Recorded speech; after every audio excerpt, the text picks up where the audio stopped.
Olá, sejam bem-vindos à Palavra da Semana da Nova Estação Church. Fiquem agora com o pastor José Ricardo Bentivenha. Eu tenho algo para compartilhar com vocês que vai um pouco diferente assim daquilo que a gente tem aprendido, do que a gente aprende, né, no nosso dia a dia, que tem a ver com a perda, né? Inclusive tem a ver um pouco com esse momento nosso de Copa do Mundo, né, em que a Copa do Mundo agora, para quem não assiste, ela foi para uma fase decisiva. É uma fase que agora é mata-mata. Quem perde, vai embora. Então, quem perder agora, acabou. Não tem mais nada para fazer lá, volta para casa e volta mal, né? Então, agora, nosso querido Carlinhos, né? Nosso treinador, quem conhece o Carlinhos? O Ancelotti. Então, nosso querido Carlinhos. O cara, até o hino nacional, ele canta. A gente, às vezes, não canta e o cara canta. E nem brasileiro ele é. Mas o nosso querido Carlinhos, agora, se ele perde amanhã, como que ele vai ser classificado? Pelas pessoas, por você, por mim, como um bom técnico, perdendo já no primeiro jogo decisivo para o Japão. Vai ser bom ou ruim? O pessoal aqueles comentaristas que são excelentes para comentar aquilo que já foi, né? Para criticar principalmente brasileiro, o time brasileiro, vão falar o quê? Que ele é ruim, que ele perdeu. Aí se ele passar oitavas de final e perder nas oitavas, também vão falar que ele é ruim. Vão falar o quê do Vini Júnior, que é um jogador do Brasil, o principal jogador, que não é tão bom assim, não é verdade? O que vão falar do Neymar? Que o home office não deu certo, né? Não adiantou ir para não jogar, e por aí vai. E se eles avançarem para quartas de final?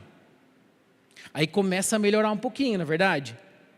Pode ser que a classificação nas quartas, mesmo perdendo nas quartas, o Ancelotti ele tem ainda até que ele é bom esse italiano aí, até que chegou nas quartas, né? Pode ser que a gente avalie ele assim, olha, podia ficar mais 4 anos, pode ser, já que o Tite ficou 2 vezes, né? Vamos deixar ele mais 4 anos, muda um pouquinho, porque sobra algum espaço para alguma coisa boa. Se ele chegar na semifinal e perder na semifinal, mais ainda, na verdade. Faz tempo que a gente não chega na semifinal, que é quase na final, e a avaliação começa a melhorar. E se chegar na final, ele vai ser rei aqui, né? O Vini Júnior vai ser o melhor jogador para a gente, e o Neymar vai voltar idolatrado. Não é verdade? Estou falando alguma mentira? Porque para a gente, para os nossos olhos, para as nossas avaliações, o perder, principalmente aquele que perde tudo, é fracassado. Perder tudo é um fracasso, não é verdade? Quando você conhece alguém, quem já conheceu alguém que perdeu tudo? Essa pessoa é classificada como alguém fracassada. Se ele não perde tudo, ainda sobra alguma coisa, mais ou menos. Ele é fracassinho, né? Conseguiu se recuperar. Mas se ele perde tudo, ele é classificado como alguém que talvez nem tenha provisão de Deus. Talvez nem tenha Deus, muitas vezes. Depende de como a pessoa avaliar, depende de como for o crivo dela, até isso ela pode falar. Porque esse é a nossa forma de olhar para o mundo e para todas as coisas que a gente faz no mundo. Agora, a gente vem aqui hoje para ler e para falar da palavra de Deus. O que a palavra de Deus fala sobre o perder tudo? Qual a classificação dada pela Bíblia para os homens de Deus na Bíblia, para aqueles que perderam tudo? Será que na Bíblia também o perder tudo é um fracasso? É diminutivo? É uma avaliação ruim? E é exatamente isso que eu quero falar hoje com vocês. O tema da mensagem: perder tudo. Aí você olha para ele e fala, nossa, que tema ruim, né? Perder tudo, que situação ruim. Perder um relacionamento, né? Não sobrar nada, perder uma pessoa, enfim. O que a Bíblia fala sobre isso? O que o nosso Deus vem apontar em relação ao perder tudo? Os primeiros 2 homens que eu queria citar para vocês, antes de entrar no texto, que até já está aqui, que vai ser o nosso texto, é Abraão e Moisés. Abraão, vocês já conhecem, depois se você quiser saber um pouco mais exatamente do que eu vou falar, está em Gênesis 22, o que eu vou falar aqui. Abraão sempre esperou pelo filho, esperou para ser um pai. O filho esperado, Isaque. Até que Abraão, e que Deus envia Isaque a Abraão. Então, para Abraão, o que significava tudo naquele momento? O que poderia significar tudo naquele momento? Alguém que espera, alguém que se dedica por algo, alguém que constrói um patrimônio. O que é tudo para aquela pessoa naquele momento?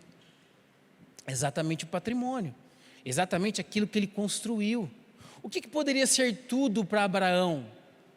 O filho desejado, esperado e, enfim, dado por Deus. E o que acontece com esse filho? O que Deus pede a Abraão? Para que ele entregue quem? Exatamente o filho amado. Aquele naquele momento seria tudo para ele. E o que Abraão faz? Naquele momento em que ele pede o filho, ele faz exatamente aquilo que Deus pede e fala. Ele faz a vontade de Deus. Abraão entrega o filho. Ele entrega tudo, ou que poderia ser tudo para nós, naquele momento. E de repente ele entende, ele nem precisa entregar, porque Deus é muito bom conosco. Mas tem também a história de Moisés. Se você for ler Êxodo capítulo 33, você vai ver que quando Deus envia Moisés, ele fala, e ele deixa Moisés tranquilo, dizendo que ele enviaria os seus anjos à frente para conduzir e estar com Moisés. Mas Moisés, mesmo assim, olha para Deus e fala: Deus, eu preciso, sim, é da sua presença. Os anjos são bons, mas sem a sua presença, eu não vou. Sem o seu governo, eu não vou. Sem a sua vontade, eu não vou. O tudo para Moisés não era somente os anjos. O tudo para Moisés ali era a presença e o governo de um Deus, estando com ele, estando acompanhando ele. E a gente pode ver outras histórias de homens e mulheres que perderam, aparentemente, mas para Deus ganharam. Até que a gente chega nessa parábola que Jesus traz. Uma parábola curtinha. Você abre comigo lá em Mateus, capítulo 14. Eu sei que ela está aí na tela, mas você que trouxe a sua Bíblia, você abre. Porque depois você pode continuar lendo Mateus. E lá no versículo 44, a Bíblia diz o seguinte: o reino dos céus é como um tesouro escondido num campo. Certo homem, tendo-o encontrado, escondeu-o de novo. Então, cheio de alegria, foi, vendeu tudo o que tinha e comprou aquele campo.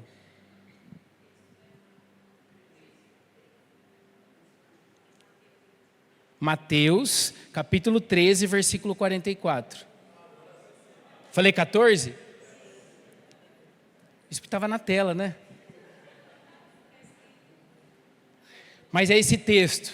Você abriu, você tem uma parábola imediatamente, você tem parábolas anteriores a essa, e você pode desfrutar disso depois na sua casa. Antes, eu quero que você fixe os olhos nessas poucas frases. O reino dos céus é como um tesouro. A primeira coisa que eu queria falar aqui com vocês é exatamente sobre esse tesouro, ou aliás, é sobre o governo, ou o reino dos céus. As primeiras palavras que Jesus profere aqui é o reino dos céus. O que seria esse reino dos céus que ele diz aqui? Mateus falava, e Jesus aqui nesse momento dizia muito para judeus. Os judeus consideravam o terceiro mandamento algo muito importante, que era não falar e dizer o nome de Deus em vão. Então, para eles, falar e dizer o nome de Deus não era algo considerado bom em público. Então, eles sempre trocavam a palavra Deus por Altíssimo, por Soberano. E aqui ele usa a palavra céus, o reino dos céus. O que ele está falando aqui é sobre o governo de Deus, sobre o reino de Deus. Não é, quando ele fala reino dos céus, não é onde a gente vai passar o resto da nossa vida, lá nas nuvens, tal. Não, não, não. Não é isso, não. Ele está falando sobre o governo de Deus, sobre aquilo que pode estar acima de tudo na sua vida e na minha vida, sobre aquilo que pode estar acima do tudo que para nós pode ser. O que é o tudo para você? O que é tudo para você? O que significa tudo para você? Se alguém te fizer essa pergunta, você pode perder tudo, mas o que você não gostaria de perder? Coisa mais importante. O governo de Deus é o reino dos céus, aqui na terra. O que ele está falando era sobre esse governo em nós. Como seria viver debaixo desse governo? A parábola aqui, especialmente para aqueles que já conheciam a Deus, que eram os judeus da época, especialmente para aqueles estudiosos. Ele estava querendo mostrar o que significava viver debaixo desse governo. E para isso, ele usa o tesouro. É como um tesouro escondido. O que seria esse tesouro escondido? Aqui a gente precisa entender um pouco sobre o contexto. Tesouro escondido, na época, você não tinha banco para a maioria das pessoas poderem guardar aquilo que ganhava trabalhando. Você não tinha banco, você não tinha lugar para guardar. Não tinha um aplicativo aí do banco, Manel, para você colocar e transferir a sua fortuna lá que você tem ganho todos os dias. Então o que eles faziam? Aonde eles guardavam? Fala amém, Manel, bem forte, para todo mundo ouvir. Eles colocavam debaixo da terra.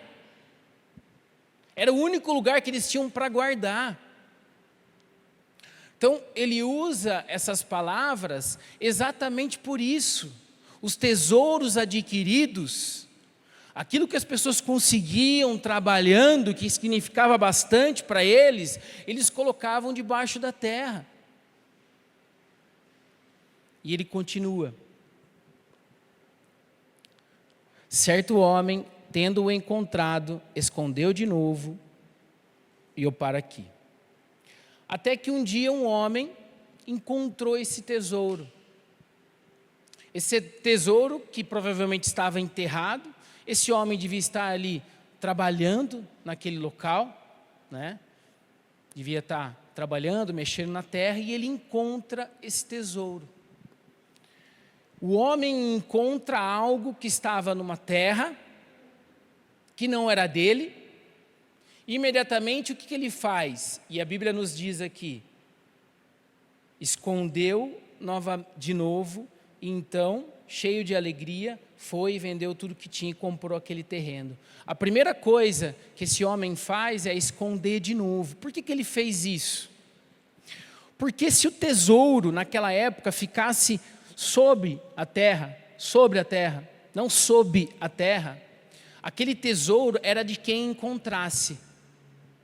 Só era daquela pessoa dona da terra se o tesouro estivesse escondido. Então esse homem foi astuto. Imediatamente ele escondeu de novo, voltou, foi para casa, vendeu tudo, foi lá e comprou o terreno, para que o tesouro viesse a pertencer para quem? Quem comprava o terreno, se o terreno estava debaixo da terra, de quem era o tesouro? De quem comprou o terreno. Esperto ele, né? Uma jogada de mestre, parece aqueles rapazes que trabalham com imóveis, né? Que compra aquela terra que vai valorizar, não é verdade? Ele vê ali uma perspectiva, vai lá, vende, compra e... É só isso que a gente pode tirar dessa parábola? Ou será que tem mais aqui? A primeira coisa que a gente vê é que esse tesouro nada mais é do que o próprio Cristo. O encontrar esse tesouro é quando nós encontramos a Cristo dentro da nossa caminhada. O encontrar esse tesouro é quando alguém, ou quando você vem até um local, ou quando alguém fala para você, ou quando você vem até a igreja, e de repente você tem um encontro com Jesus, com a palavra dEle, com a presença dEle. De repente você se depara com um evangelho que faz muito sentido para a sua vida. De repente você entende o porquê que muitas vezes você tinha e ficava triste, mesmo tendo tudo, e quando tudo estava bem, mas você mesmo assim não estava bem, porque você tinha tudo e não tinha nada. Quando você encontra com esse Espírito Santo de Deus, quando você encontra com Jesus, você encontra um tesouro. Você se depara com uma paz, com uma liberdade. Você se depara com algo grandioso, valioso. Quantos estavam aqui quando o pastor Hugo deu testemunho nosso de conversão, contou um pouquinho como a gente se converteu? Quantos estavam aqui? Por que a gente está aqui hoje? Por que a gente está aqui hoje pregando, fazendo, igreja, vivendo igreja? Por que a gente está aqui adorando? Por que você está aqui hoje? O que eu posso falar de nós, eu posso falar do Hugo também, porque a gente encontrou esse tesouro junto. Um dia a gente encontrou um tesouro. O testemunho que ele deu era de rapazes que um dia, diante daquilo que viviam, e diante da miséria que viviam, encontraram um tesouro. E passaram a viver para esse tesouro, porque aquilo era muito valioso para eles. Então a gente está aqui hoje, não é porque a gente acha legal, não é porque a gente fica bem com isso, também, mas porque um dia a gente encontrou um tesouro. E esse homem, ele não estava procurando um tesouro. A Bíblia não fala que ele estava procurando, sabe, com um mapa e xizinho vermelho, procurando tesouro. Não.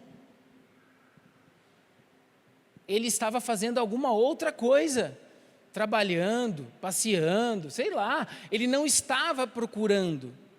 Então, na verdade, nem foi muito ele que encontrou o tesouro, porque ele não buscava isso. Foi o tesouro que o encontrou. Assim como quando nós encontramos com Jesus, e o pastor Hugo contou para vocês aquele dia, não foi nós que o encontramos. Na nossa caminhada, um dia nós nos deparamos com um tesouro, com algo valioso demais, com algo precioso demais, com algo que era muito maior do que qualquer coisa que nós tínhamos ou poderíamos ser, que era muito mais valioso do que aquilo que nós poderíamos conquistar. O encontro com Jesus é um tesouro. E o que esse homem fez depois que ele encontrou? Ele escondeu de novo e, cheio de alegria, foi e vendeu. Aqui tem um ponto importante, porque quando você encontra com Jesus, o dia que você tem um encontro com Jesus, e esse encontro é um encontro realmente genuíno, você passa a viver sobre o governo dele, sobre o reino dos céus, sobre o reino dele, sobre o governo dele. E viver sobre o governo dele, muitas vezes, inclusive para aqueles que conhecem a Jesus, às vezes parece ser custoso. Às vezes, a gente olha para a vida com Deus e classifica essa vida como uma vida custosa, uma vida que a gente tem que fazer, que a gente não pode isso, não pode aquilo, que a gente tem que fazer aquela outra coisa. Não é verdade? Que Deus parece ser um Deus carrancudo, que obriga nós a viver de uma forma, estar debaixo do governo dele, a estar debaixo de fazeres e de direções, como se você entrasse debaixo de uma cartilha e tivesse que seguir essa cartilha todos os dias, independente daquilo que você pensa, sente, vive. E isso muitas vezes nos faz pessoas, homens e mulheres, que não são satisfeitos com Deus, que não se alegram de viver acompanhado desse Jesus. Isso muitas vezes nos faz viver, independente do que a gente viva, seja eu que estou aqui, seja você que está aí, seja os músicos que vieram aqui tocar, o pessoal que está lá na recepção, os professores ali, você que às vezes faz coisa que ninguém sabe, que ninguém vê. Às vezes a gente começa a viver tudo isso, caminhando com Jesus de uma forma cansada, de uma forma triste, como se Deus fosse esse Deus e como se o governo de Deus fosse algo imposto sobre nós, como se todas as vezes que a gente fosse fazer algo com Deus, fosse como a gente estivesse pagando um imposto. Quem gosta de pagar imposto? A gente paga, mas gostar é outra coisa. A vida com Deus não tem a ver com isso. Sabe por quê, querido?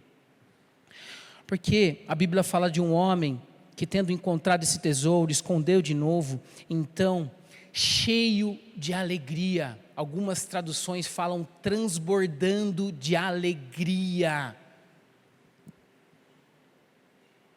Transbordando de alegria. Alguém que encontrou um tesouro, que se colocou debaixo do governo de Deus, e que olha para isso como sendo a coisa mais importante da vida dela, como se fosse a coisa que dá mais paz, que dá mais alegria. A Bíblia fala que alguém que vive debaixo do governo de Deus é alguém que é alegre. E não só é alegre, transborda alegria para os outros. A alegria desse homem é uma alegria transbordante, por onde ele passava ele transbordava alegria, porque ele tinha encontrado um tesouro, e esse tesouro tinha a ver com Cristo, ele transbordava Cristo, ele estava transbordante de Cristo.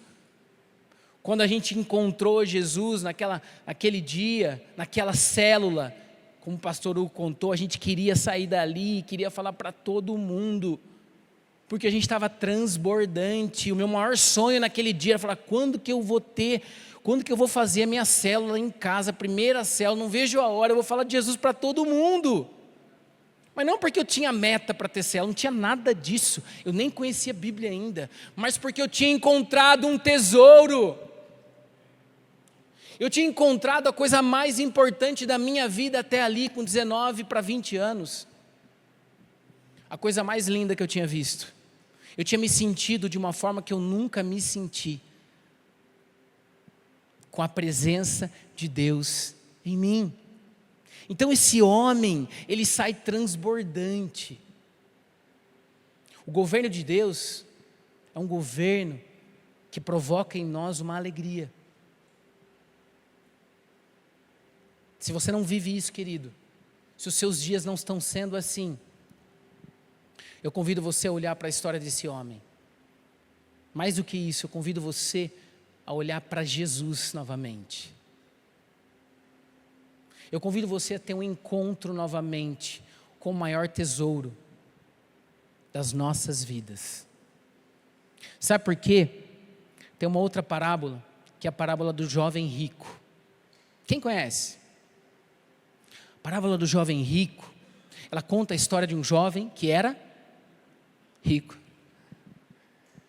E que ele encontra com Jesus e pergunta: o que eu faço para herdar o reino dos céus? O que eu faço, né, para ser top? O que eu faço para não ser fracassado, para não perder tudo? E Jesus fala para ele assim: olha, você é um homem de muitas posses, vai e vende tudo. E sabe como que a Bíblia fala que esse jovem sai não conseguindo fazer aquilo que Jesus tinha falado para ele fazer? A Bíblia fala que esse jovem sai alegre. A Bíblia fala que esse jovem sai triste. Esse jovem fala que ele fazia tudo certinho, ele dava o dízimo, ele lia a Bíblia, ele via a igreja todo domingo, ele fazia isso, aquilo. A cartilha estava completa. E ele faz check em tudo que o próprio Jesus fala: não, está aqui, ó, está tudo certo, não falta nada. Só que o que faltava para aquele jovem? Faltava o centro da vida dele, faltava o tudo para ele. O que era tudo para ele, para o jovem rico? O dinheiro. Quando a gente fala de coração, corações, o centro da vida, a gente está falando do centro da vida, a gente está falando do órgão coração. Entrega o seu coração para Deus. Coração significa o centro da sua vida. Onde é que está o centro da sua vida? Para aquele jovem era o dinheiro.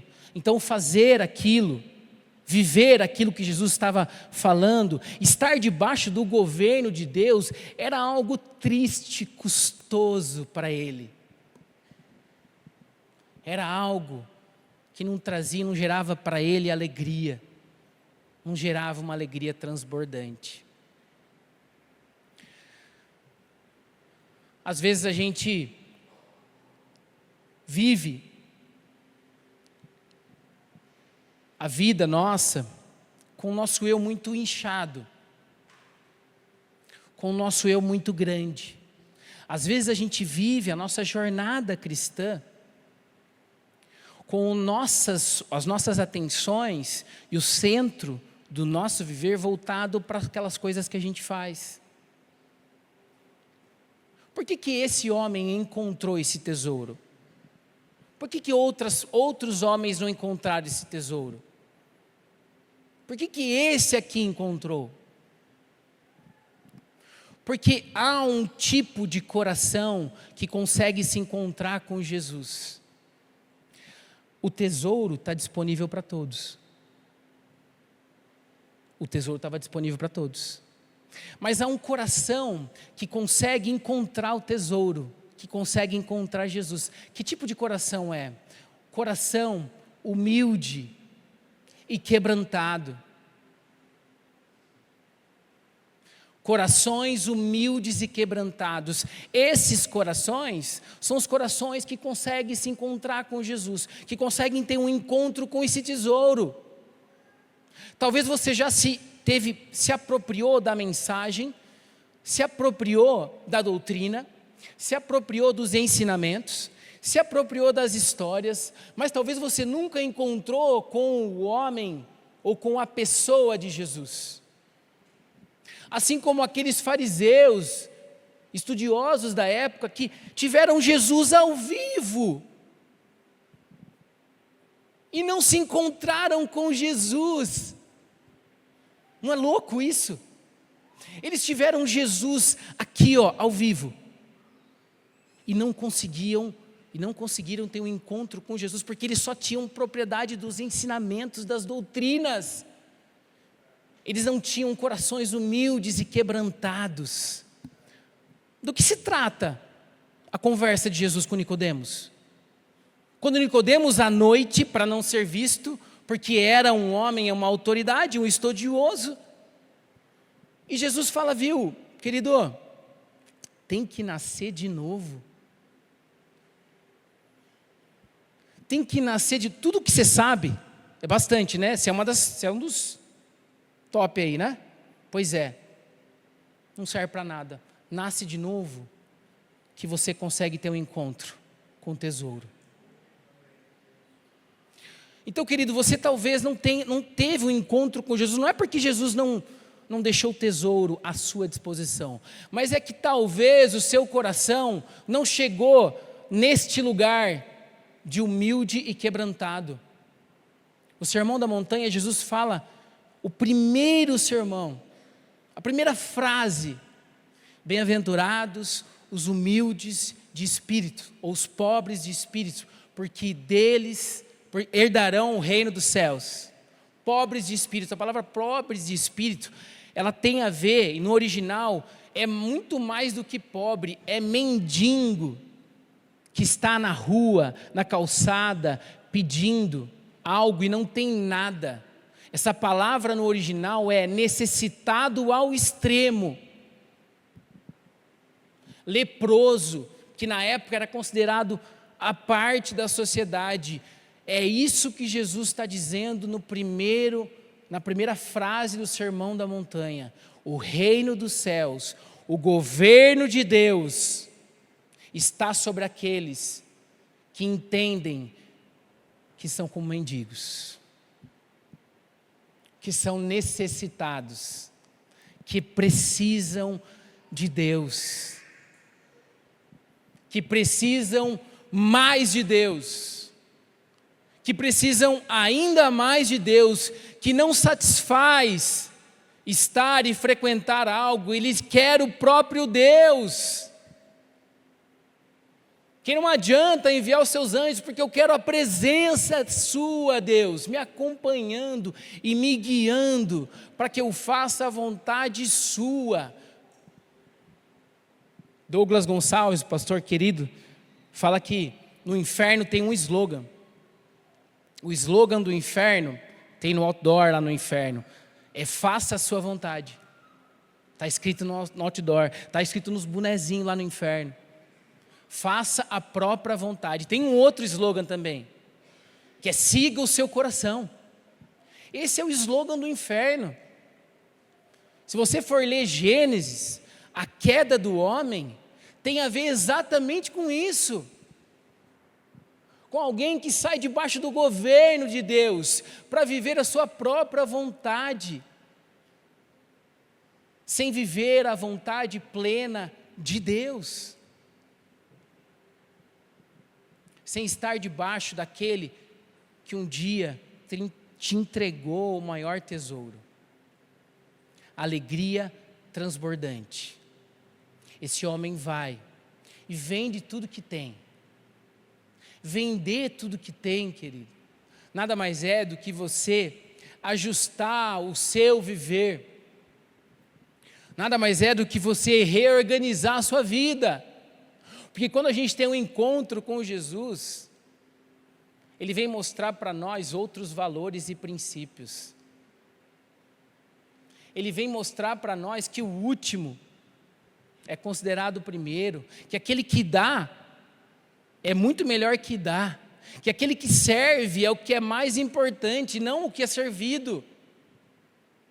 Então, quando a gente encontra o tesouro, a gente precisa fazer uma reorganização do nosso olhar, dos nossos pensamentos, das nossas conclusões, do nosso mover, do nosso pensar, do nosso agir. Aquela pessoa que para a gente era importante, talvez não seja mais importante. Porque a Bíblia fala sobre pessoas importantes aqui, e nem sempre aquela que é mais importante aqui, nas redes sociais, no mundo, é a mais importante que a Bíblia nos fala. Até porque Jesus não tem nenhum seguidor no Instagram, né? você precisa reorganizar aquilo que para você é importante. O vender aqui, tudo, é entregar para Deus tudo o que você tem. Tudo o seu viver, sem faltar nada, sem ficar nada de fora. É reorganizar o seu futuro. Eu lembro que nessa mesma época aí de conversão, antes disso, eu tinha um sonho, eu já contei um pouco sobre isso. Eu tinha um sonho na época, tinha uma Saveiro que chamava Saveiro Super Surf. A maioria não lembra dessa Saveiro Super Surf, uma Saveiro toda estilizada, máscara negra, banco de couro. Cara, era sensacional, principalmente para um rapaz de 17, 18 anos, né? 17 eu queria, 18 eu também queria, até que um dia meu pai falou assim, ó, sabe quando que você vai ter? Nunca. E aí eu murchei, entrei em depressão profunda, coloquei o rabinho no meio das pernas, sabe? E beleza. E aí a vida foi passando, até me converti, aquelas coisas Deus abençoou, né? Faz parte. Até que eu tive a oportunidade de comprar um carro para mim. Já estava trabalhando, meu pai me ajudou também, mas não foi, até então não foi. Mas até que enfim poderia ser a Saveiro Super Surf. E aí, querido, eu fiquei me preparando, né? Para aquele momento. Falei, agora eu vou realizar. E eu fui contar para o meu líder na época, que era o meu irmão, que foi o que falou de Jesus para a gente, convidou para a cela, orou por nós. E aí eu contei para ele, e aí com muita calma, do jeito que ele sempre foi, né, com muita tranquilidade. Ele falou, cara, legal, hein, essa feira é legal, né? Mas assim, como que você vai dar carona para as pessoas? Como que você vai dar carona para o pessoal ir na igreja, ou ir na sua cela, levar embora da sua cela, né? Aí sabe quando você pega e você está bem, está alegre, contando para as pessoas, fala, não, putz, cara, estava tão feliz, né? Mas ele estava falando algo que tinha a ver com o quê? Com o governo de Deus. No governo de Deus, o servir é melhor. Ter um carro que você pode servir pessoas, e eu pude servir, graças a Deus, é melhor. E aí, só que aí eu não fiquei mal, tá, gente? Eu não fiquei frustrado, não fiquei batendo o pé, não fiquei... Tanto que eu nunca tive Saveiro. Depois que eu pude ter, não tive e tal. Comprei um carro, pude dar carona e está tudo bem. Fiquei feliz e com uma alegria transbordante. Porque aquele carro estava debaixo de um Deus que é vivo. E não pertencia a mim, era dele. Eu estava sendo somente, como o pastor Hugo falou, mordomo daquilo que ele estava me dando. Até porque, mais importante do que a Saveiro, era o tesouro que era Jesus na minha vida. Então quando ele falou, com certeza eu murchei. Mas depois do murchar, eu lembrei daquilo que eu tinha encontrado. Então às vezes você vai viver coisas que vão fazer você murchar também.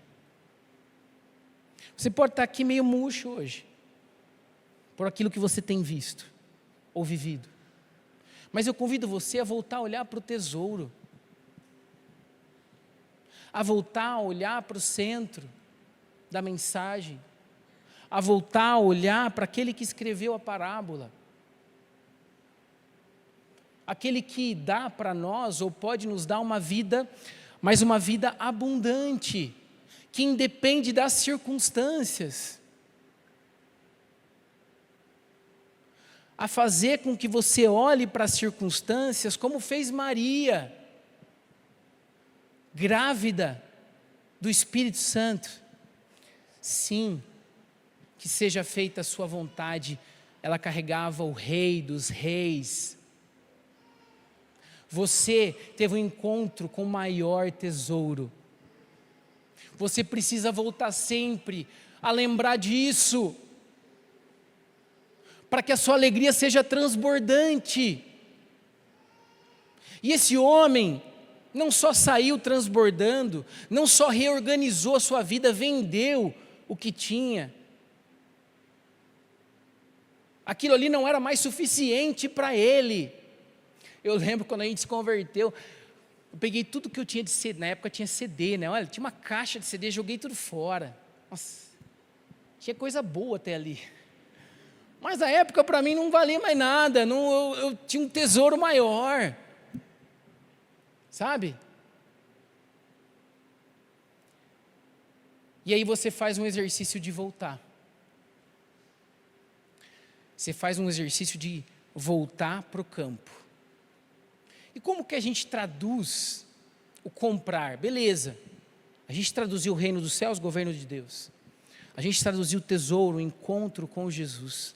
A gente traduziu ali o vender tudo que tinha, como um reorganizar a sua vida, os princípios, valores, aquilo que eu faço do meu namoro, do meu casamento, como que eu conduzo as minhas coisas, os meus negócios. Eles não podem ser diferentes da maneira como que a Bíblia nos fala e nos diz, porque eu estou debaixo do mesmo governo. Mas como que a gente traduz o comprar o terreno? Como que eu entendo na prática que eu posso estar vivendo com o tesouro? Que eu posso comprar. Então quer dizer que eu posso comprar o tesouro? Eu posso comprar a salvação, pastor Milanês? Eu posso comprar a vida eterna? Então quer dizer que eu posso comprar a presença de Deus em mim? É algo assim que eu dou mais, quanto mais eu dou, mais eu tenho? Não, porque a Bíblia fala de um homem que não compra o tesouro. O que o homem compra? É o terreno. O homem compra o terreno. O tesouro, a presença, a salvação, a vida eterna é de graça. Estava ali à disposição de qualquer um. Qualquer pessoa tem a sua, você tem à sua disposição a vida eterna aqui, agora.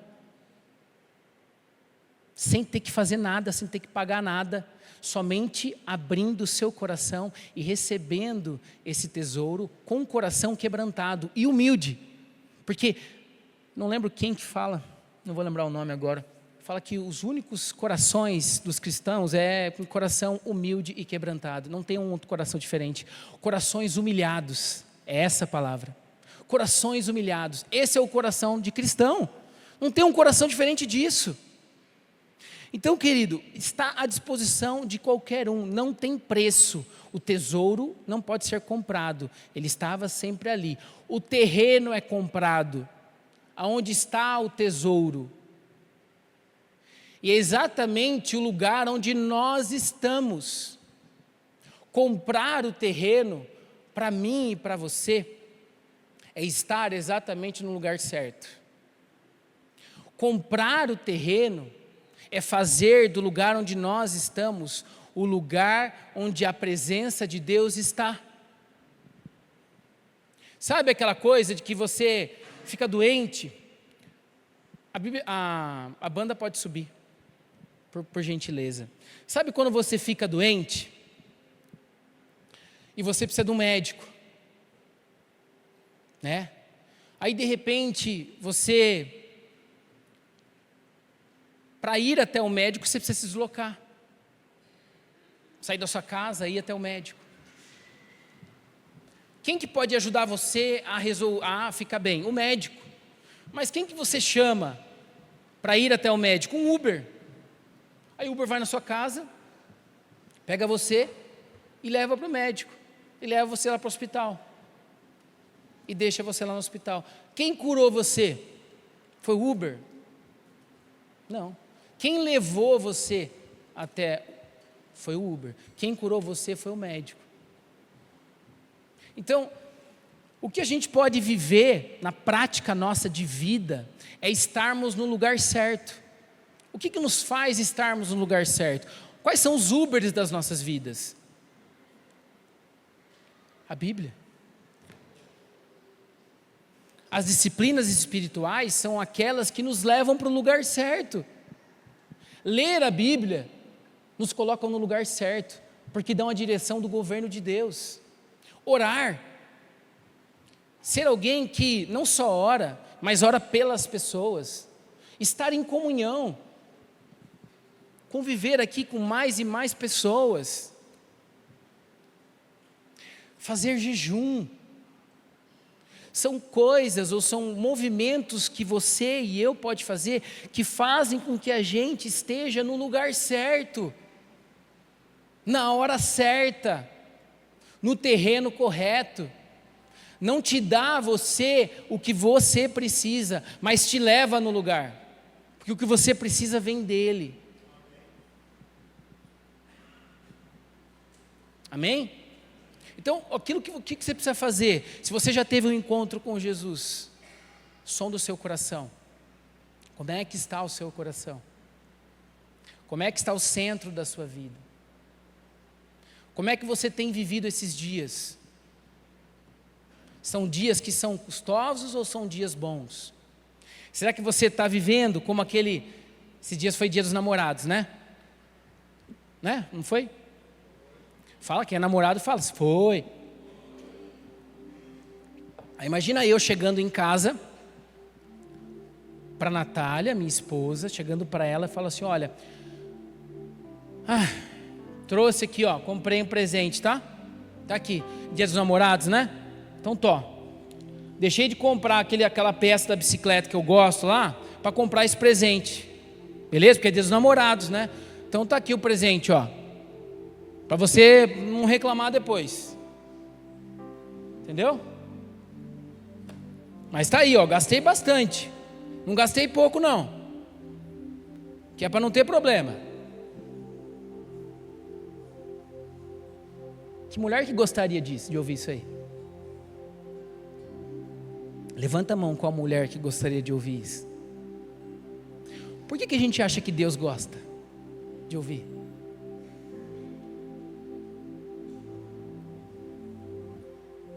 Por que a gente acha que Deus gosta de ouvir a gente? Falando para Ele, entregando para Ele algo que é custoso. Não é sobre isso. A Bíblia fala de um homem alegre, transbordante de alegria. A Bíblia fala de alguém que não é que gasta tudo, vende tudo que tem, gasta tudo. Não. A Bíblia fala de alguém que faz um investimento poderoso. A alegria desse homem transforma aquilo que poderia ser perda em investimento. O governo de Deus sobre a mim e sobre a sua vida transforma aquilo que a gente vive em perda, em desgaste, em angústia, em muitas vezes cansaço, em investimento, em alegria, em prazer, em algo transbordante, que eu faria de novo e faria mais, e que eu quero fazer mais e mais e melhor e melhor.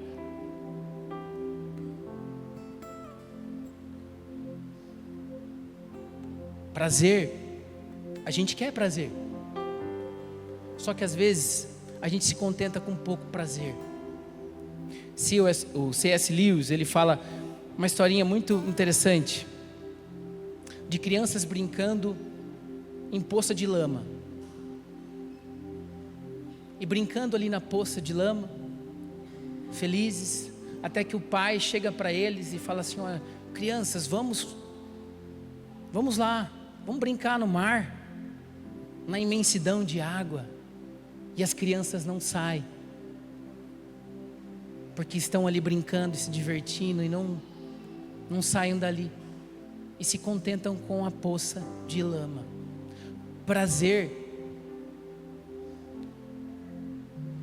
a gente quer ter prazer sim, mas o que a Bíblia nos convida aqui com essa parábola é ter um encontro com a fonte do prazer, com um prazer em abundante. Jesus é a fonte do prazer. Talvez a gente tenha se distraído com poças faz tempo, talvez as poças da nossa vida tenham nos distraído, e mesmo que a gente ouça convites para ir para um mar, para uma piscina gigante, a gente não sai dali e deixa de provar uma profundidade e uma imensidão que é o mar para as nossas vidas. Que bom que você esteve com a gente em mais um Palavra da Semana, esse podcast oferecido semanalmente pela Nova Estação através do YouTube com som e imagem e através das principais plataformas de áudio e podcast. Seja sempre bem-vindo. Eu quero fazer um convite para você que entende que precisa estar em paz com Deus, recebendo Jesus como seu Senhor e Salvador. Para você que entende que o batismo ele é precedido por arrependimento e você quer e deseja nesses dias descer as águas e receber o batismo. Ou para você que é cristão, mas está afastado da fé cristã e quer se reconciliar com Deus, se reaproximando mais uma vez da família da fé, sendo desenvolvido na comunhão dos santos, seja quem for você, coloca aqui o teu celular nesse QR Code que está na sua tela. Nós queremos te conhecer. Você é bem-vindo à nossa família, a família Nova Estação. Nós queremos te ajudar na sua caminhada. Seja você alguém novo na fé, recebendo Jesus hoje, seja alguém que quer o batismo, até mesmo você que quer se reconciliar com a família da fé, nós queremos te conhecer. E para você que está ouvindo esse podcast na academia, no carro, em algum lugar assistindo na sua TV enquanto você cozinha e quer fazer parte de uma igreja, aponte também a câmera do seu celular para esse QR Code. Nós temos os nossos cultos aos domingos e as células ao longo das semanas, onde você vai poder ter comunhão e conviver entre irmãos. Você também é muito bem-vindo. Não deixe de compartilhar esse conteúdo com alguém que você ama e que você sabe que será edificado através de tudo que você pôde ver e ouvir nesse conteúdo de hoje. Se você ainda não acompanha a Nova Estação nas redes sociais, vai lá no Instagram, @NovaEstaçãoChurch, e comece a seguir a gente. Você também é bem-vindo para se inscrever na página do YouTube da Nova Estação, onde você encontra esse e muitos outros conteúdos. E, claro, bem-vindo também às principais plataformas de podcast, onde você vai poder ouvir e ser edificado através desses conteúdos, enquanto você faz o que tem que fazer. Seja bem-vindo sempre e até o próximo.